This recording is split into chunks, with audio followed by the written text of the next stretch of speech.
Power concedes nothing without a demand. Frederick Douglass.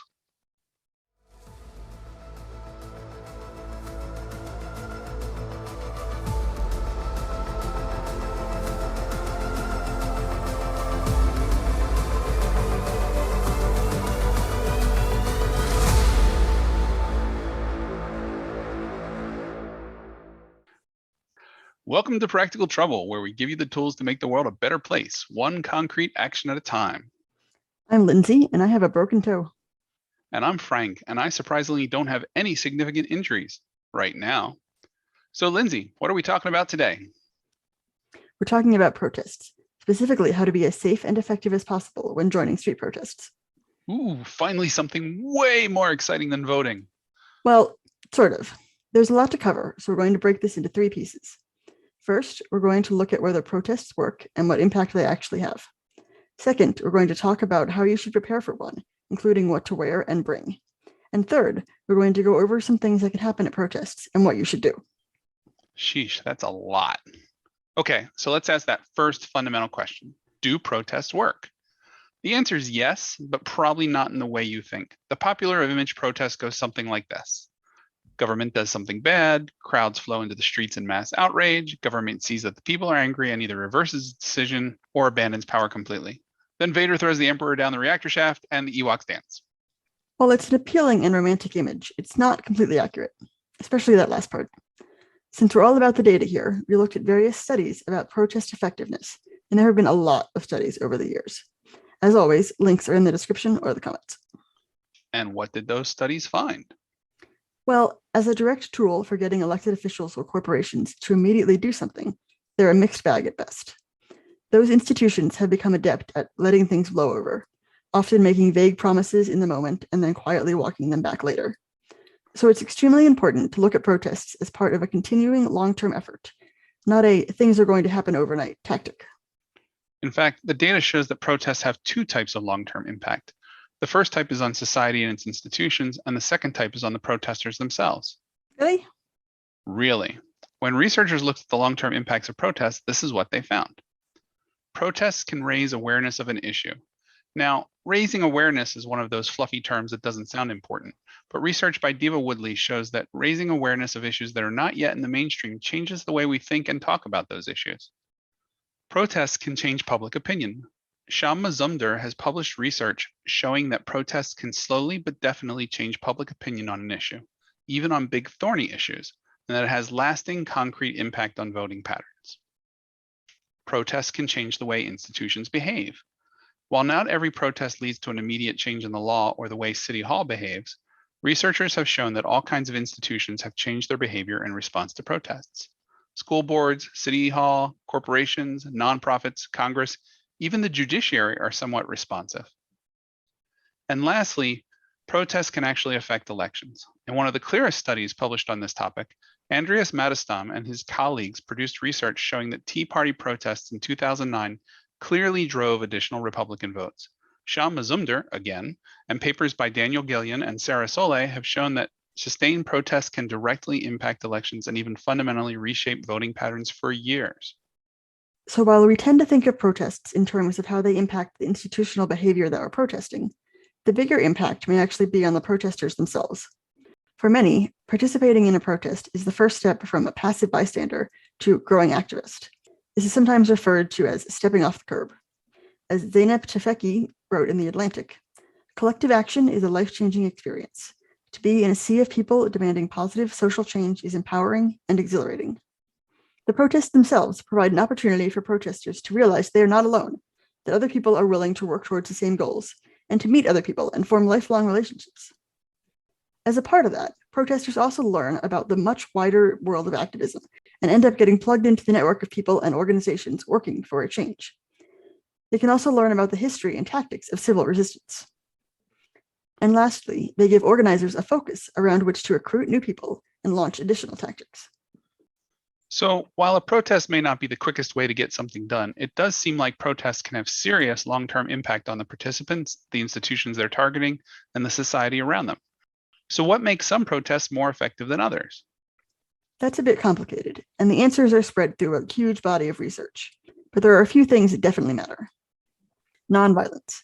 If there's one thing that seems to be absolutely clear across all studies of civil resistance techniques, including protests, it's that you have to build a broad coalition of people who are willing to share your view of the problem. Nothing turns off potential allies like violence. This is challenging because the most dedicated activists frequently become zealous enough to adopt a by any means necessary thinking. But history has shown when a movement becomes violent, it loses members fast. Size and breadth. The more people you have involved, the broader the diversity of those people, the more likely your protest is to garner support and have an impact. Clarity and effectiveness of messaging. If nobody understands what you're asking for, you're going to have a hard time getting it. Follow-up. A single protest, no matter how large, is easily forgotten in a few days or weeks. But when part of an ongoing strategy and coupled with other, more direct forms of civil resistance, everything gets magnified. So our first concrete action is to carefully consider which protests you join and to do everything you can to understand what the message is, who the targets of the message are, the desired change, and what the follow-up actions are going to be.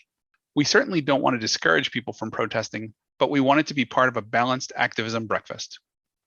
Okay, that's enough from you, Mr. Doom and Gloom. I need to get out in the streets and vent my anger. Now what? Well, at the risk of being further stereotyped as doom and gloom, I need to point out that street protests are not without risk. While the vast majority of protests are peaceful and the vast majority of protesters do their thing without incident, bad things can happen, including arrests, convictions, injuries, permanent disability, and even death. In fact, most of our advice is preparing for and avoiding those bad things. So where do we start?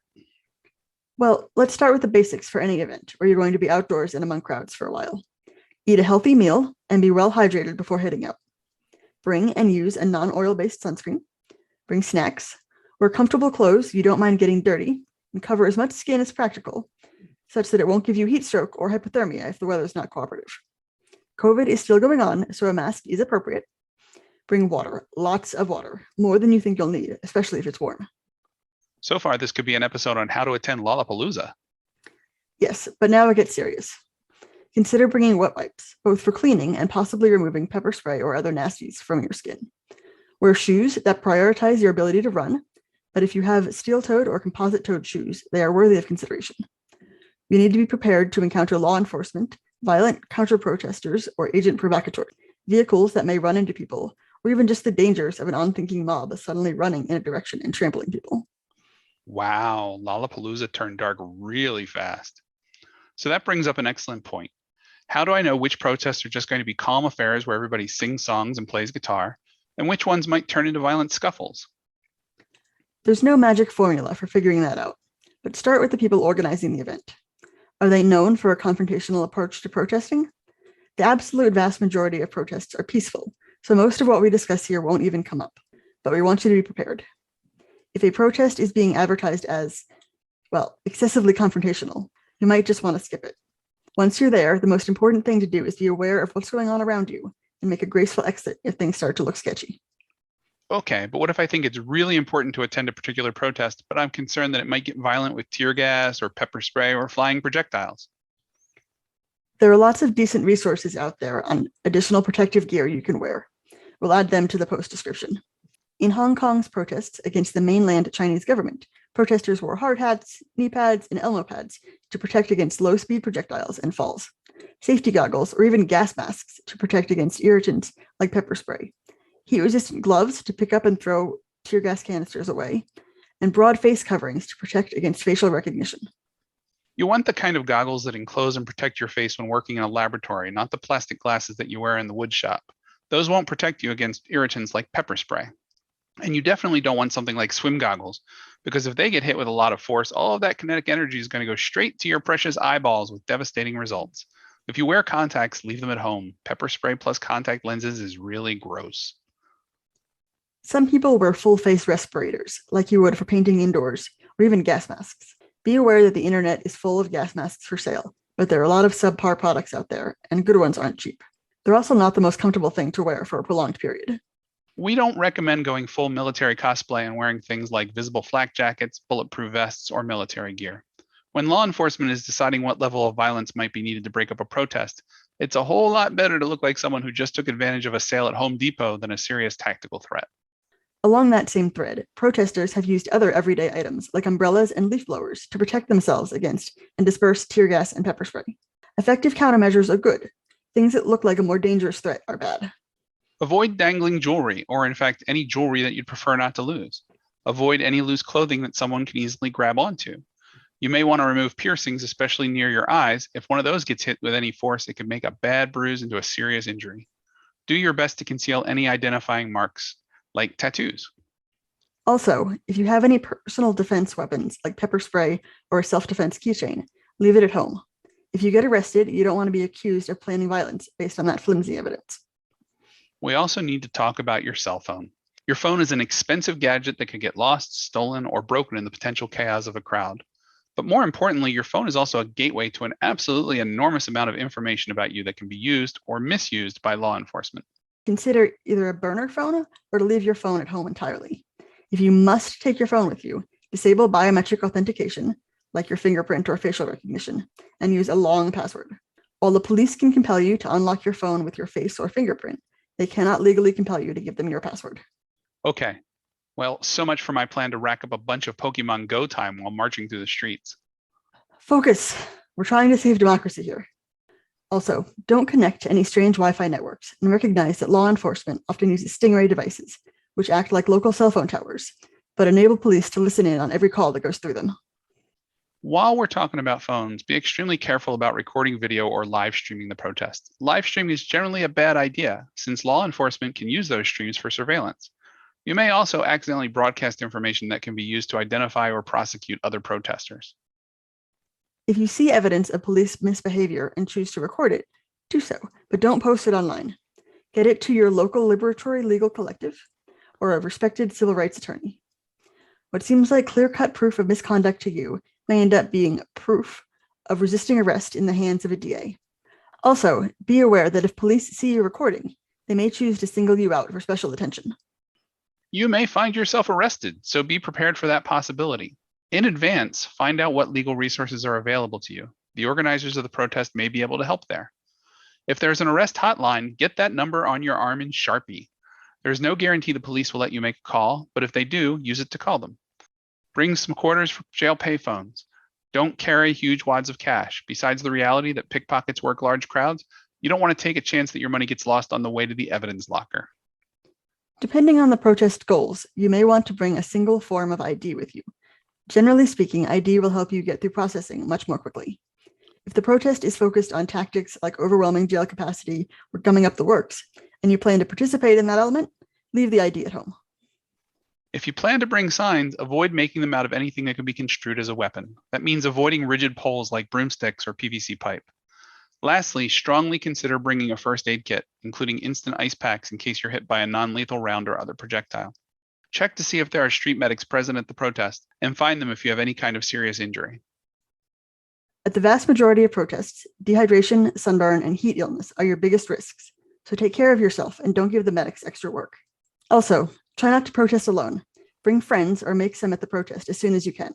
Arrange a rendezvous point in case you get separated. Okay, so let's talk about some of those other risks we mentioned, and we'll start with just the potential dangers of large crowds. First off, be aware that your behavior matters in a crowd of fellow protesters. Don't be the one guy shouting obscenities at an otherwise calm event, or the one who insists on arguing with every counter-protester. Pay attention to your surroundings. Have a possible exit path mapped out at all times, and be wary of the possibility of the crowd panicking. As soon as you start to feel the mood shifting in a way you're not prepared for, start moving closer to your exit. A few loud pops might be mistaken for gunshots and can send thousands of people rushing blindly, and trampling can become a very real danger. Do your best to avoid being funneled into a tightly packed crowd, and if there's an elevated spot like a low wall or hill to stand on, that may help. While the vast majority of people who are there will be like-minded protesters, large crowds draw their share of pickpockets, bag snatchers, and run-of-the-mill opportunists. Pay attention to who's around you, and do your best to not look like a victim. This is the wrong time to bring your designer backpack or wear that really expensive jacket. Practice your surly face or talk to yourself in a way that makes sketchy people back away. Maybe just cough a lot and repeatedly say, "Don't worry, I tested negative." Well, that sounds delightful. Everything's fine. The next group we should discuss is counter-protesters and provocateurs. Counter-protesters are exactly what they sound like, people who believe the opposite of whatever you're protesting in support of and are there to let you know it. They might be annoying and even obnoxious, but generally speaking, your group will be much larger and you can ignore them. Engaging with them isn't going to be productive and lets them steal some of your protest's impact. Some counter-protesters are there to intimidate, and in fairly rare circumstances may even start a fight. Your best bet is to avoid them as much as possible and focus on your own protesting. If counter-protesters come at you, don't assume the police will help. Instead, try to be part of a larger crowd of folks on your side and get some distance from the thugs. If you absolutely must defend yourself, then do so, but you really want to avoid giving them an excuse to start or escalate any violence. Counter-protesters are not the same as provocateurs. Provocateurs are there to undermine your protest and typically try to blend in and then cause trouble, either in the form of vandalism or violence. Do you remember the video of the guy wearing a mask, carrying an umbrella, and methodically smashing out store windows during the George Floyd protests? He was a provocateur. The whole point of a provocateur is to discredit the protest and provoke a response, usually from law enforcement. Your best bet if you see one is to get some distance and call it out. That guy's smashing windows and he's not part of our group. Try to get as much of your group to echo that call. Finally, let's talk about law enforcement. Best case, law enforcement is there to make sure nobody gets hurt and that the crowd doesn't start vandalizing things. But the unfortunate reality in the US and in many other countries is that law enforcement may stand aside while violent counter-protesters attack. They may be overly aggressive in dealing with protesters, or they might just outright attack you themselves. We don't recommend getting into physical altercations with the police. There's just no way that works out well for you, and it almost certainly leads to arrest and can result in serious injury or even death. Just don't do it. Despite this, the police may take physical actions against you. One tactic that we saw deployed during the George Floyd protests in 2020 was kettling. Kettling is when large lines or groups of police attempt to surround a group of protesters and force them into a smaller or enclosed area, and then arrest or sometimes even attack the contained group using tear gas, batons, or non-lethal rounds. Non-lethal, right? Yeah, we'll come back to that too. Let's be blunt. Kettling is described as a crowd control measure, but is frequently used as a punitive measure against protesters. They want to punish you for showing up and protesting. Your best bet with kettling is to pay attention to what's going on around you and stay near the edges of any group. Then try to evade the enclosing forces if you see them start to approach each other. Avoid being grouped up in a dense cluster. A star is harder to surround than a circle. Communicate what you see to your fellow protesters and be prepared to disperse quickly. Sometimes the police simply give up if kettling proves ineffective. And if you get stuck in the middle, do what you can to keep yourself and your fellow protesters safe and comfortable. If you're all going to get arrested, so be it, but absolutely do your best to prevent further escalation of violence. Also, if you're a member of a privileged community, like a white, straight, cisgender male, do what you can to protect people who are not so privileged. Physically interpose yourself between law enforcement and those folks, and politely speak up in their defense. At the same time, this is not the moment to give the cops an earful, and certainly not the time to remind them that your taxes pay their salaries, or that you'd like to see a supervisor. So let's come back to the so-called non-lethal weapons. There are common things like rubber bullets and tasers, and some more sophisticated technologies like LRADs, long-range acoustic devices that use sound to impact a crowd, and dazzlers, which use extremely bright light. The reality is that any kind of physical weapon should be called less lethal rather than non-lethal. A rubber bullet is a regular bullet wrapped in a plastic shell that is intended to be fired at pavement before bouncing into a human being. Tasers are powerful electric stun guns that can kill people in certain circumstances. Even when properly used, they can cause serious permanent injuries or death. Treat every one of these extremely seriously. So what should I do if I find myself tear gassed or pepper sprayed, or if some burning chemical ends up on me and I don't even know what it is? First and foremost, do your best to remain calm and aware of where you are. You don't want to get trampled while you're working to address this issue. Ask for help from others nearby, especially if you're unable to see or are injured. Try to get out of the main flow of traffic and then use water or wipes to remove the irritants as quickly as possible, especially from your eyes. Milk and watered down liquid antacid may also be used. Seek out a street medic if you can, since you'll have experience handling just this type of situation. So what if I do everything I can? I remain completely nonviolent, I follow all the rules, and I get arrested anyway. Then what? Well, hopefully you anticipated and prepared for this moment. If you're in a career where getting arrested or charged and convicted is job threatening, you need to take that into account before you go. Resisting is just going to get you beat up, so roll with it and be prepared to spend some time in the local pokey. Hopefully you've got that legal aid phone number written on your arm in Sharpie and/or an attorney you can call. Your goal is to post bail if necessary and get out of there, not to try and contest the charges right then and there. Oh, and this is really important. Shut up and be quiet. Assert your right to silence and then use it. There's nothing you can say that's going to improve your situation. We've covered a lot of material here, but honestly, there's an absolutely huge amount of information out there about protesting and how to minimize your risks. So that's our second concrete action for this episode. Do your homework before you go and prepare accordingly. And the useless action should be obvious. Complaining that protests are creating traffic or buying into the narrative that all protests are violent, lawless riots. They're our expression of our speech and our opportunity to influence the way our government works. Don't do the bad guys' work for them. So that brings us to the end of another episode of Practical Trouble. Thanks for listening, and remember to like, subscribe, do an interpretive dance, or whatever works for you.